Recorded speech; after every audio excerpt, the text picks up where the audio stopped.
আসসালামু আলাইকুম প্রিয় ভিউয়ার্স, আমি সার্ভে লুৎফর রহমান আছি আপনাদের সাথে। আজকে আমি আপনাদেরকে যে বিষয়টি দেখাতে যাচ্ছি তা হচ্ছে যে আমরা নিজেদের মধ্যে অনেক সময় আপোষে জমি বন্টন করে থাকি। আর এই আপোষ বন্টনের দ্বারা সাময়িক কোনো সমস্যা না হলেও অদূর ভবিষ্যতে যে কী বড় ধরনের সমস্যা হবে সেই বিষয়টি আজকে আমি আপনাদেরকে দেখাতে যাচ্ছি। তাই আমি আপনাদেরকে ভিডিও শুরুর আগেই পরামর্শ দিয়ে রাখবো যে আপনারা যখন কোনো সার্ভেয়ারকে নেবেন তখন নিজেদের মধ্যে আপোষ বন্টনের মধ্যে না গিয়ে যেটি বন্টন করবেন সেটি যেন সঠিক পদ্ধতিতে হয়, তাহলে আপনাদের মধ্যে বর্তমানে এবং ভবিষ্যতে বা আপনার জেনারেশন বা ভবিষ্যৎ জেনারেশনের মধ্যে কোনো সমস্যা হবে না।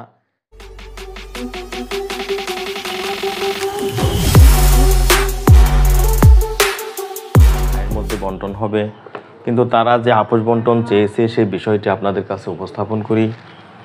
এটি ঠিক রাস্তার পাশ দিয়ে যে আছে 235 ফিট 5 ইঞ্চি 6 ইঞ্চি,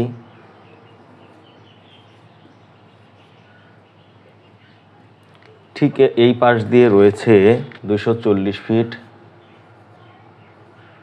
এখন ওনারা যেটা চাচ্ছে সেটা হলো যে রাস্তার পাশ দিয়ে যে 235 ফুট 6 ইঞ্চি রয়েছে ঠিক সেখান দিয়ে 235কে 6 দ্বারা ভাগ করে যে দূরত্বগুলো হয়, ভাগফলটি হয় প্রত্যেক প্লটওয়ালাকে সমপরিমাণ জমি দেয়া, এবং এই পাশ দিয়ে যে 240 রয়েছে সেখানেও প্রত্যেককে 240কে 6 দিয়ে ভাগ করে প্রত্যেককে যে ভাগফল আসবে সমপরিমাণ বাহুর দৈর্ঘ্য দেয়া। তো তখন আমি ওনাদেরকে বলি যে আপনারা এভাবে নেয়ার কারণে এখানে জমি কম বেশি হয়ে যাবে, এটি কিন্তু একটি অসম বন্টন হবে। এখানে রয়েছে 148 ফিট, এই পাশে রয়েছে 115 ফিট। তো যদি আপনারা যেভাবে বন্টন চাচ্ছেন সেভাবে যদি বন্টন দিয়ে দিই তাহলে কিন্তু জমির পরিমাণে অনেক বেশি তারতম্য হবে। ওনাদেরকে বলি যে এটি এখন আপনারা যে রেশিও অনুযায়ী নিয়ে নিলেন, এভাবে ভবিষ্যতে একটা সমস্যা তৈরি হবে। ভবিষ্যতে কী সমস্যা তৈরি হবে সেই বিষয়টি আপনাদেরকে দেখানোর জন্য আজকের এই ভিডিওটি আমি তৈরি করতেছি।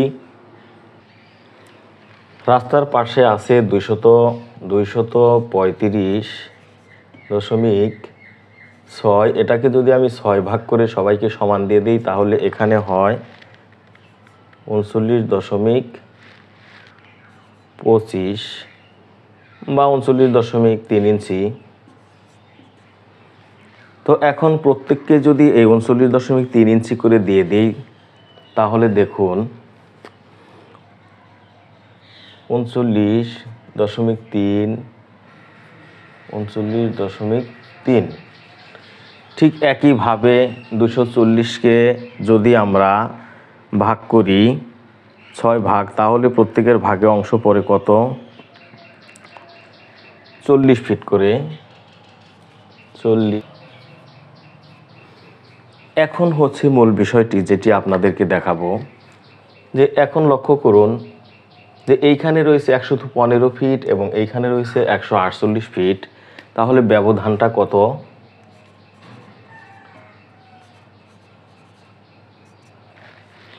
33 ফিট। তো এই যে এই পাশে যিনি অংশটি নেবেন তার এখানে 33 ফিট বেশি হওয়ার কারণে এখানে জমির পরিমাণ বেশি হয়ে যাবে, ভবিষ্যতে একটি সমস্যা হবে। তাহলে আমরা এই দুটি প্লট আপনাকে দেখাই, এটিকে ধরি 1 নম্বর প্লট, এটিকে ধরি 2 নম্বর প্লট। ওনাদের জমির মধ্যে কতটুকু ব্যবধান হয় সেই বিষয়টি দেখুন।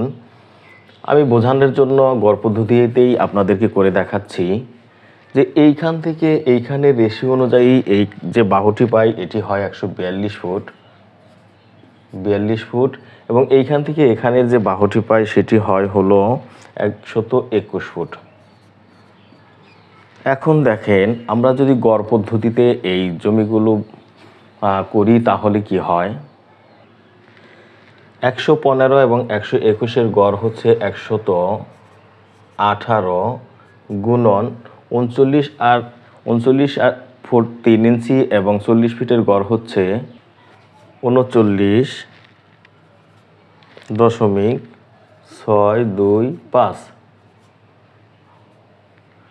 তাহলে এটার কত বর্গফুট হচ্ছে আমরা দেখি, 4000 675.75, এটাকে যদি আমরা 435.6 দিয়ে ভাগ করি তাহলে কত আসে?